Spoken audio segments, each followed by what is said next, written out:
कृष्णा, राधे राधे आप सभी को। ओम नमो भगवते वासुदेवाय। गोपाष्टमी व्रत की कथा। गो और ग्वालों की पूजा को समर्पित गोपाष्टमी मनाई जाती है। शास्त्रों में गायों को सभी प्राणियों की माता कहा जाता है। ऐसी मान्यता है कि गाय की देह में समस्त देवी देवता निवास करते हैं। माना जाता है जो व्यक्ति सुबह स्नान कर गौ माता को स्पर्श करता है वह सभी प्रकार के पापों से मुक्त हो जाता है। गायों का समूह जहाँ बैठकर आराम से सांस लेता है उस जगह से सभी पाप खत्म हो जाते हैं। गाय को चारा खिलाने पर बहुत पुण्य मिलता है। यह पुण्य हवन यज्ञ के समान है। जिस घर में सभी सदस्यों के भोजन करने से पहले गाय के लिए खाना निकाला जाता है उस परिवार में कभी भी अन्न धन की कमी नहीं होती है। गोपाष्टमी की पूजा विधि। इस दिन बछड़े सहित गाय का पूजन करने का विधान है। इस दिन प्रातःकाल उठकर नित्य कर्म से निवृत्त होकर स्नान करते हैं। प्रातःकाल ही गौ और उनके बछड़ों को भी स्नान कराया जाता है। गौ माता के अंगों में मेहंदी, रोली, हल्दी के थापे लगाए जाते हैं। गायों को सजाया जाता है।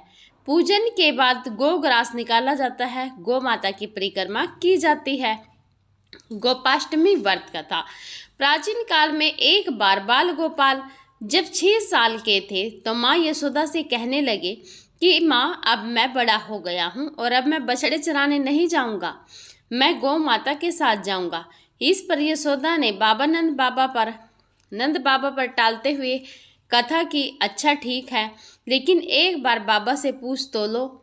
इस पर भगवान श्री कृष्ण जाकर नंद बाबा से कहने लगे कि अब मैं बछड़े नहीं बल्कि गाय चराने जाया करूँगा।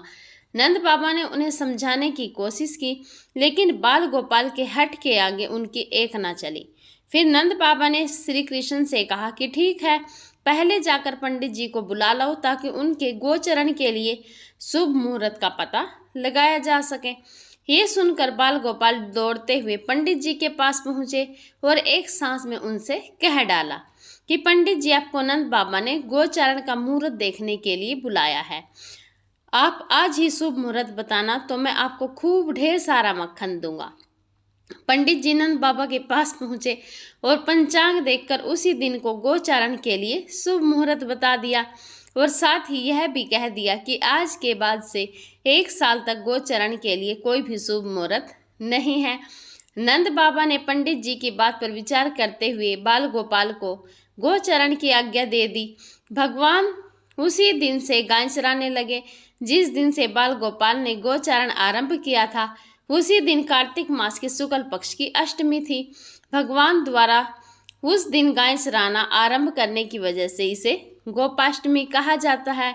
हरे कृष्णा, राधे राधे आप सभी को गोपाष्टमी की बहुत बहुत शुभकामनाएं।